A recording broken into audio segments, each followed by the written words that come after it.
Дневник во 20 часот на Канал Плюс. Добро вечер. На почеток настаните на денот.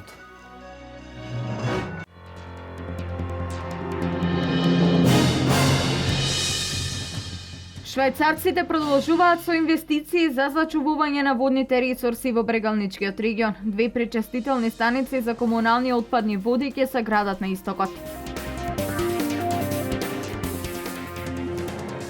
Ракот на дојка во источниот регион е во подем. За една година од оваа болест починале 170 жени. Раното откривање се и уште е најголема гаранција за успешно лекување.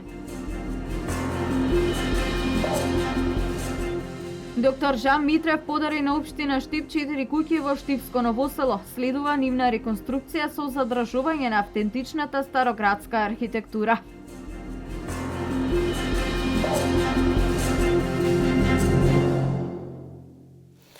Швајцарците продолжуваат со инвестиции за зачувување на водните ресурси во Брегалничкиот регион. 2 пречистителни станици за комунални отпадни води ќе се градат на истокот, една во село Кучичино и една во Карбинци.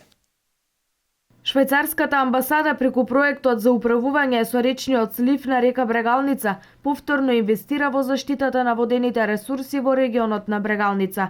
Имено во рамки на вториот повик за инфраструктурни проекти, потпишани се договори за изградба на 2 пречистителни станици за отпадни води, едната во село Кучичино, општина Чешиново Блешево, во вредност од 23 милиони денари, и во Карбинци во вредност од 33 милиони денари. Во општина Лозово веќе е во тек изградбата на колектор и канализација во село Милино во вредност од 7 милиони и 600 илјади денари. Трите проекти се однесуваат на водите, имено во Кучичино, во општина Чешиново Блешево и во Карбинци ќе се градат мали пречистителни станици за отпадни води. Тоа е поддржано од Швајцарската агенција за меѓународна соработка, СЕКО, и исто така е поддржано од страна на самите општини кои што учествуваат во изградбата на малите пречистителни станици со учество од 17,3% од вкупната вредност.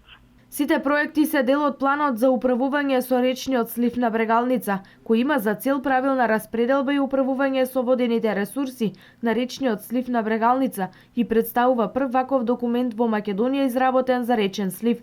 Швајцарската амбасада во нареден период ќе финансира изградба на пречистителни станици во Кочани и Делчево. Покрај овој проект кој што се однесува на генералното управување со водите во сливот, Швајцарската конфедерација многу ја помага Македонија во областа на заштита на животната средина, така да во догледно време ќе започне со имплементација на еден проект за изградба на голема пречистителна станица за град Кочани, кој што во иднина треба да биде пречистителна станица и за Виница. Во наредниот период, значи среднорочен, планирано исто да се помогне изградба на пречистителна станица во Делчево и со тоа веќе еден значителен процент од комуналните отпадни води. Пречистителната станица во Кочани досега е најголема донација на швајцарската амбасада. Нејзината изградба треба да започне за една година. Октомври е месец посветен на борба против ракот на глобално ниво. За една година оваа болест на истокот однесе 170 животи.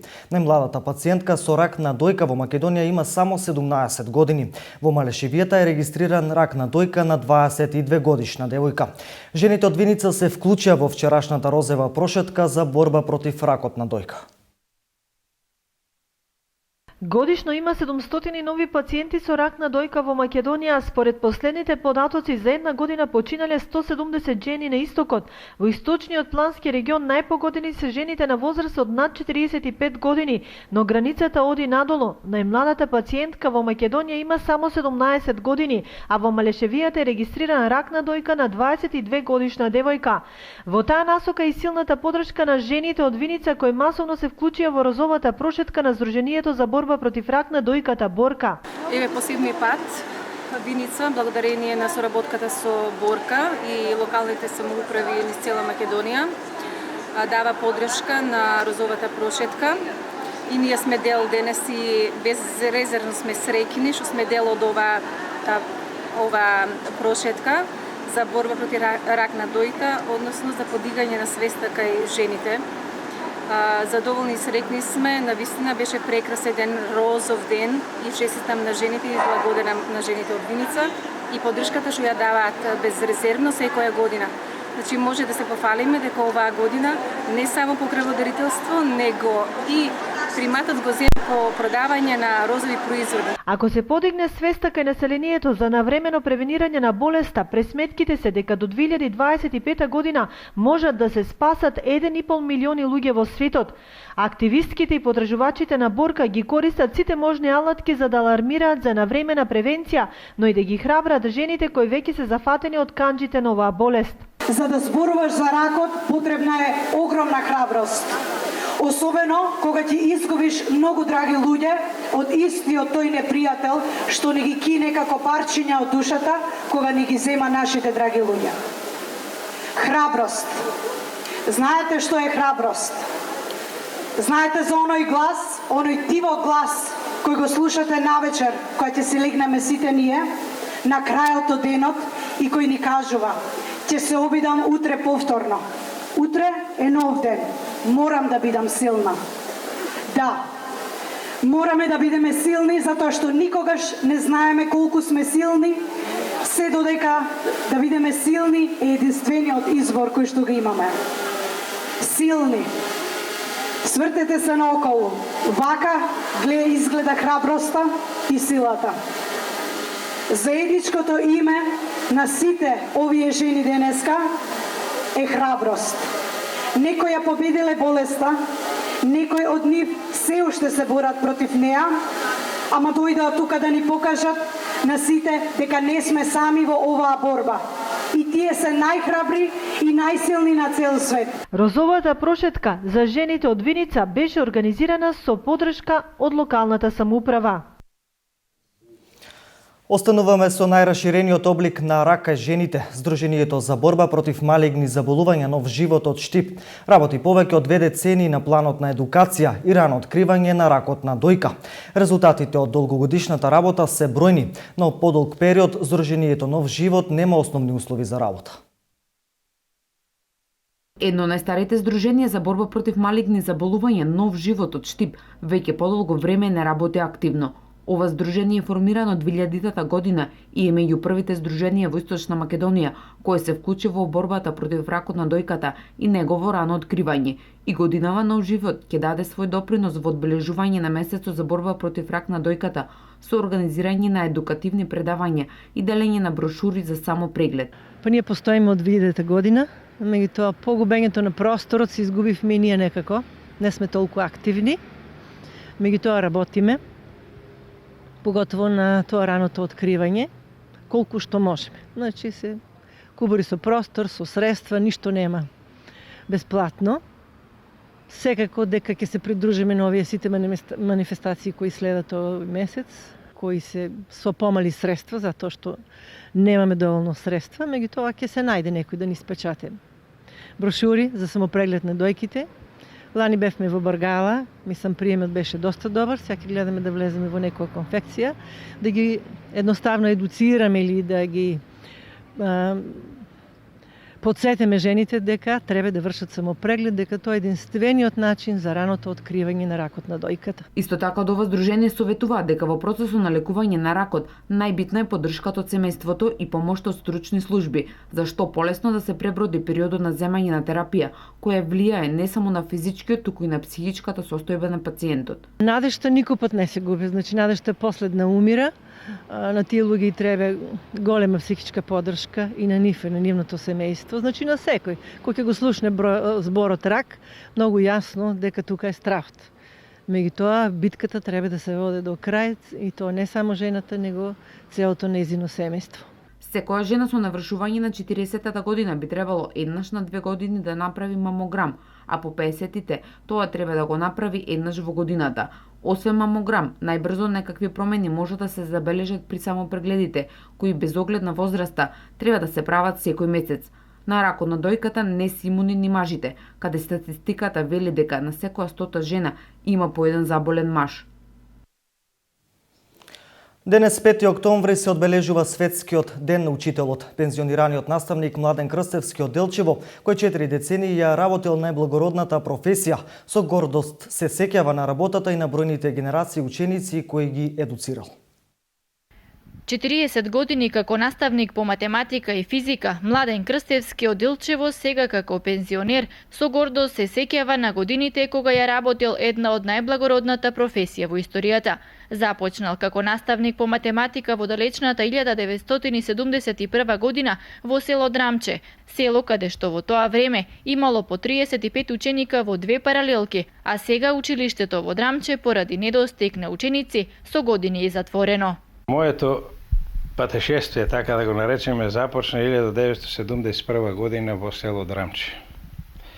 Во тоа село тогаш имаше осмолетка, во која имаше се по две паралелки од 5 до 8 одделение и сите паралелки беа по 35 ученика. И плюс имаше одделенски паралелки во селата Селник, Драмче 4, Очипала, Киселица и Вртиславци. Од таму, од 79 година поминав една година во Саса. Од таму беше само една година, потоа спаднав во Македонска каменица 3 години, од 79 до 82 година. 82 година есента дојдов во Делчево Ванчо парк. Тука поминав се до 96 година, кога се поделија двете осмолетки, и јас поминав во Климент Охридски, бидејќи припаѓав на овој дел од населбата, и тука работев се до пензионирањето 2010 година. Со носталгија се сеќава и на односот ученик-професор, кога во 70-тите години почитувањето на наставникот било многу поголемо во однос на денешното. Од почеток, 71 година, од кога јас работам па наваме, односот беше тако што наставникот се почитуваше. И од страна на учениците, и од страна на родителите. И се постигаше, имаше добар успех кај учениците. Сите добри оценки што се ставаа беа заслужени. Во последните години, а и сега, како слушам од колегите, од младите колеги, сега сите ученици бараат одлични оценки, а знаење немаат на тоа. Но и тука е крива веројатно и програмите. Имаше еден одличен ученик од 8 одделение, така заврши, и го предава и во прва година. Одличен по сите предмети, не само по математика. И правиме писмена работа. На таа писмена работа ученикот не можеше да реши ниту една задачка. На сите имаше решавано, на крајот крајниот резултат го немаше.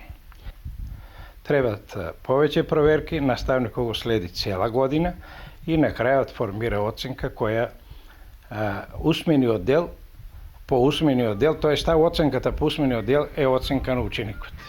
Инаку денес 5 октомври ширум државата се одбележува меѓународниот ден на учителите. За меѓународен ден е прогласен од УНЕСКО во 1993 година. И општина Пробиштип го прослави Светскиот ден на учителот. Пред просветните работници свое обраќање и честитки за денот им упати првиот човек, градоначалникот Тони Тоневски. Со одбележување на денот на учителот во ваква форма, општината започна пред 5 години, а оваа манифестација полека, но сигурно станува препознатлив белег на градот.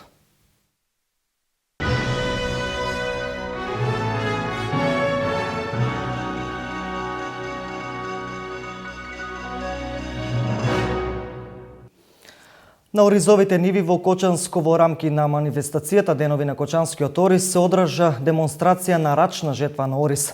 Меѓу присутните беше и амбасадорот на Република Кина. Во рамките на завршните активности од меѓународната стопанско-културна манифестација Денови на Кочанскиот ориз во село Прибачево Кочанско, на оризовите ниви се одржа демонстрација на рачна жетва на ориз, традиција која со години е присутна меѓу овдешните жители. На сред село на Гумно беше демонстрирана вршидба на оризовата арпа, а сред село се одржа и голем народен собир на кој учествуваа гости од братимените градови од Кочани, фолклористите од Србија, Црна Гора, Бугарија, Косово, Словенија и Турција. Меѓу присутните на манифестацијата беа и амбасадорот на Република Кина во Македонија Џуј Џивеј, министерот за земјоделство, шумарство и водостопанство Михаил Цветков и директорката на Агенцијата за поддршка во земјоделството Билјана Вуковиќ. Оваа традиција ја одржуваме, односно од година во година ја продолжуваме и прошируваме. Со традиционалното денешно зажнејување во селото Прибачево допринесуваме да цела општина се вклучи и цела општина докаже дека живее од Оризот, живее за Оризот и понатаму ќе продолжи да живее од Оризот. Посакувам да ваквите манифестации продолжат што е помасовно и што повеќе се вклучуваат и домашни и странски чинители. Сите проценти укажуваат дека некаде околу 25.000 тони оризова арпа ќе се собере оваа година. Се засејани некаде околу 4800 хектари, односно 230 хектари повеќе него минатата година, што укажува на тоа дека оризопроизводството ќе оди напред. И мислам дека ние како влада, како Министерство за земјоделие ќе направиме сите напори да ги вратиме оризовите полиња кои што биле во минатото негде 8000-9000 хектари. Мислам дека тоа постепено еве драго ме што ова година е зголемено и дека ќе продолжиме натаму. Уште подраго ме што имаме еден ваков одличен род, имајќи во предвид дека пролета беше многу непогодна, имаше поплави, сите канали беа заполнети, но благодарение на ажурноста на сите мерки, сите институции што ги преземавме во однос на речистување, некаде 95 километри на канали беа чистени, успеавме навреме да се засади оризот и драго ме, кој што кажав уште еднаш, дека еве имаме одлични резултати. Меѓутоа, сепак можам да најавам дека од овој месец ќе почнеме со исплата на полјоделските култури, вклучително и оризот. Субвенциите изнесуваат 12.000 динари по хектар за употреба на сертифицирани семенски материјал или 8.000 динари по хектар за несертифициран семенски материјал. Тука исто така да нагласам дека за оризот има и дополнителни 3.000 динари како дополнителна мерка, што значи минимум што се добива по хектар за одледување на ориз е 11.000 динари, а може да биде 15, доколку се потребува сертифициран семенски материјал. Несвеченоста во село Прибачево градоначалникот Радко Димитровски го прогласи и најдобриот земјоделец за оваа година Владко Христов, на кого му беше врачена парична награда за набавка на механизација. Во културно-уметничката програма сред село учествуваа Евто Попиновски и 10 фолклорни групи и ансамбли од Македонија и странство. Присутните на завршните активности од деновите на Кочанскиот ориз ги посетија и штандовите со домашни јадења изработени од ориз, како и изложба на стари предмети во домаќинството на Сдруженијето Благородна мисија од Кочани. Продолжуваме со другите актуелности. Кардиохирургот од Штип доктор Жан Митрев подари 4 куќи во негова собственост на локалната самоуправа. Станува збор за куќи лоцирани во Штипско Новосело, кои општината ќе ги реновира со донации и средства од ДИПА фондовите. Познатиот кардиохирург штипјанецот Жан Митрев подари 4 стари куќи во Новосело на општина Штип. Станува збор за објекти со архитектонска и културна важност за Штип и Новосело. Општина Штип изразува голема благодарност до доктор Жан Митрев. Овој пат несебично подари 4 стари куќи кои се архитектонско и на некој начин културно наследство на Штип, а локалната самоуправа си ја презема обврската и истите да ги обнови со цел да се избегне опасноста од нивно уривање, а со тоа и општата опасност да се загрози нечiji живот, додека од друга страна да ги доведе во состојба да бидат гордост за Новосело и за Штип. Ке се бараат донатори и спонзори, а ќе бидат поднесени и проекти преку ИПА програмата за прекогранична соработка. Инаку вредноста на овие 4 куќи е околу 6 милиона денари или околу 100.000 евра. Обновувањето на дотраените објекти ќе биде од големо значење и ќе реши голем проблем и за жителите на Новосело. У Новосело, прибивајќи најпрво почнува тука градо Штип, Новосело е најчуеното у градо и затоа ја мислам више тие куќи грубат кон Новосело. И затоа више требе и редно е да се направат. И пуно работи направија. И музеи, и цркви, и се, али оваа куќа да не грубе тука, редно е да се направи више еднаш, да заличи Новосело. Стварно ти е ново, а не на старо да личи, а се вика Новосело. Може би некоја зграда, некоја или тоа што не може више да се поправа, не може, тоа е више скоро спаднато. Ама ете, може некоја зграда, можно и некоја куќа, некој ако сака или стамбена зграда или продавници, се е можно. Главно се реновира. А са шо ќе бидат, нека одлучат. Главните. Готово е, ќе потрупа там некој. Мине ќе падне. Оти више готово, она паѓа. Сега зимото иде? Паѓа. Зимо иде, снегове, дожđове, влага, тоа се и за тоа треба више и редно е више. А доста направија, ама добро е и тоа што ќе го направат, да ни заличи ново село више на нас. Ова не е прв пат доктор Митрев да ја покажува својата хуманост во лекувањето и спасувањето животи. Донацијата на куќите на општина Штип е последен израз на неговата посветеност на родниот град. Откако општината ќе ги реконструира овие 4 куќи, ќе се заокружи една архитектонска целина во Ново село, каде старата македонска архитектура е најзастапена во градот.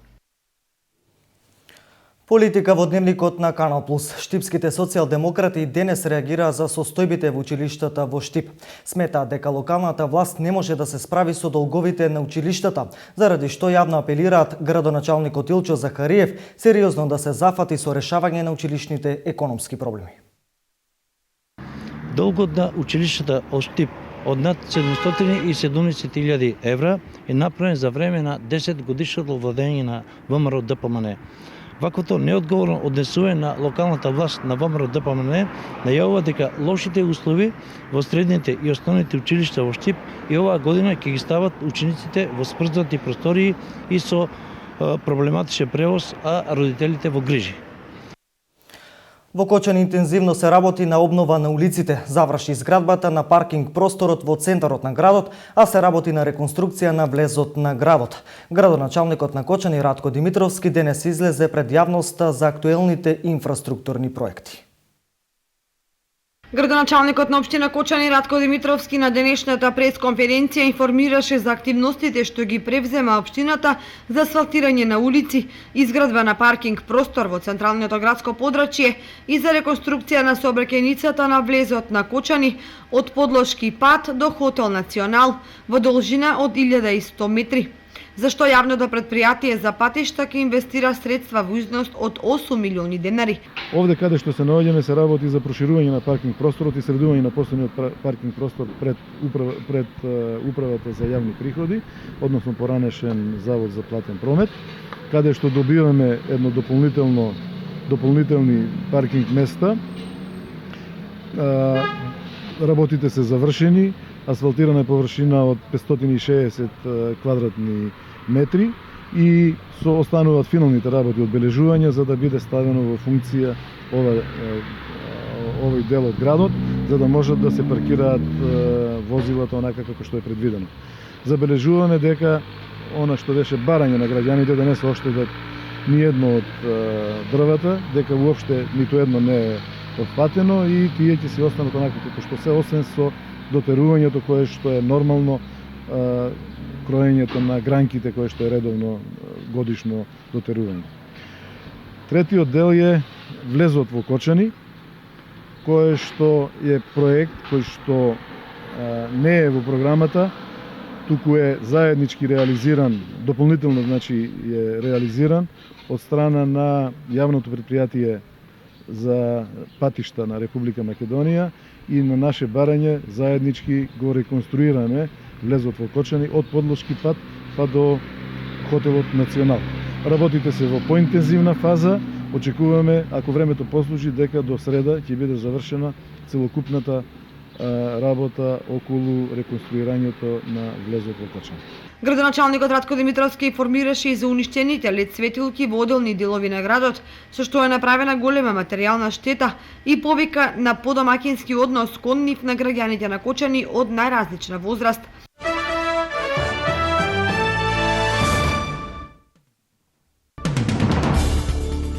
Непознати лица предизвикале пожар во прифатен центар за бегалци во општината Фрамар во германската покрајна Турунѓа. Биле запалени мобилните тоалети поставени пред физкултурната сала во која се сместени 10 бегалци. Огнот ја зафатил фасадата на зградата.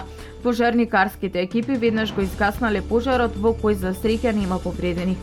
Новинари на Ал Джезира преживеа воздушен напад во Сирија додека снимале на место кое претходно било бомбардирано. Новинарите не се повредени, но еден член на локалниот спасувачки тим загинал, а друг е ранет. Новинарот рекол дека екипата била во градот Ихшим, од каде известувал за жртвите и штетите предизвикани од двата воздушни напади во тоа подрачје. Третиот напад се случил во моментот кога екипата стигнала на самото место, а спасувачките екипи ги евакуирале мртвите. Се претпоставува дека нападите се извршени од руски борбени авиони. Вчера и сутрина во хотелска плажа на грчкиот остров Кос биле најдени тела на две малечки момчиња. Прво било пронајдено тело на бебе, веројатно на возраст меѓу 6 месеци и 1 година. Неколку часа подоцна на истото место било пронајдено и тело на момче меѓу 3 и 5 години. Најверојатно, според крајбрежната стража, станува збор за деца од мигрантско семејство кое се обидувало да стигне до островот. Иконската капија во сириска Палмира, локација на светското културно наследство на УНЕСКО, е разнесена од джихадистите на ИСИС кои се впуштија во културно наследство на Блискиот Исток. Исламска држава ги крива во воздух храмовите од римска ера што УНЕСКО ги прогласи за светско наследство откако во мај ја презеде Палмира од сириските владени сили и минираше други споменици и историски градби. Во страшна сообраќајна несреќа што се случи на патот Врање-Прешево, животот го загуби едно лице, а 9 лица се потешко повредени. Несреќата се случила во неделата кога камион со македонски регистарски таблици се судрил со српски автобус кој превезувал азиланти. Според српските медиуми, на местото на несреќата биле присутни 4 амбулантни возила. Повредените биле префрлени во болницата во Врање.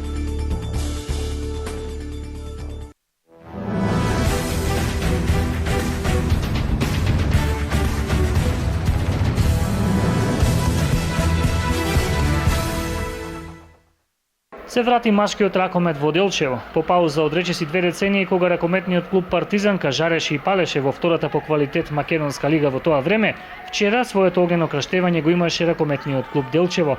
Кадетите во својот прв надпревар ги одмерија силите со силниот Металург од Скопје. Јас мислам дека голем чекор е што влевавме со машка екипа во кадетската лига.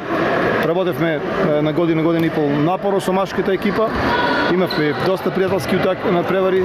Се надам дека ова ќе биде, како да кажам, огнено краштевање, бидејќи играме против една од најдобрите екипи во државата. Тоа е екипата на Металург, добро организирана. Познавајќи ги овие наши деца, познавајќи ги, знам дека нема лесно се предадат. Се надевам дека секој наредите утакмици ќе не бидат болесни. За спортските работници, формирањето на машкиот ракометен клуб и тоа како му требаше на градот Делчево, спорт кој сигурно ќе придонесе за правилен психофизички развој на младата популација. Посакувам се најдобро. Времето ќе покаже какви се резултатите можеме од овие млади луѓе да очекуваме. Не очекува макотропна работа, сигурно поготово на колегата Велков и на неговата екипа. Им посакувам уште еднаш успешна работа, многу убави резултати и младите да спортуваат, да рекреираат. Со тоа ќе помогнеме да оформиме стварно младина која што утре ќе се гордееме на неа. Инаку, освен машки ракомет, вчера првиот надпревар во рамки на новата сезона го одиграа и пионерките. Иако имаа добро прво полувреме, тие немаа сили да го зададат завршниот удар на гостинките од Куманово. Во второто полувреме нашата игра може да се каже дека се распадна. Игравме строго само преку бековите, трошевме топки бесполезно и надпреварот заврши 18-14. На редото коло играме со Неготино пак на домашен терен, додека во пионерска категорија играме исто така на домашен терен со екипата на Кожушчанка. Инаку следниот викенд започнува и првото коло во женската младинска конкуренција, коло во кое делчевченки му гостуваат на женскиот ракометен клуб Кичево.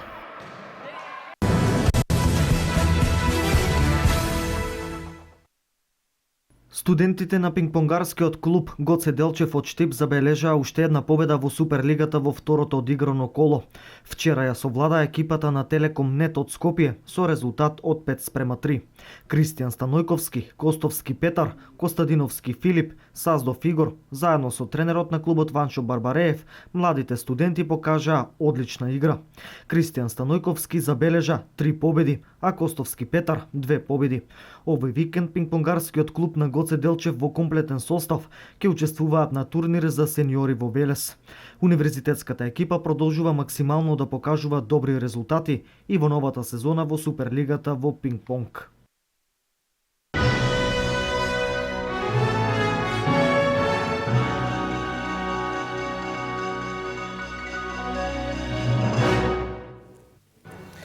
Со нови информации од регионот утре во вестите во 12:30. Следно на програмата на Канал Плюс е најновото спортско издание на емисијата Спорт Плюс. Имајте пријатна вечер.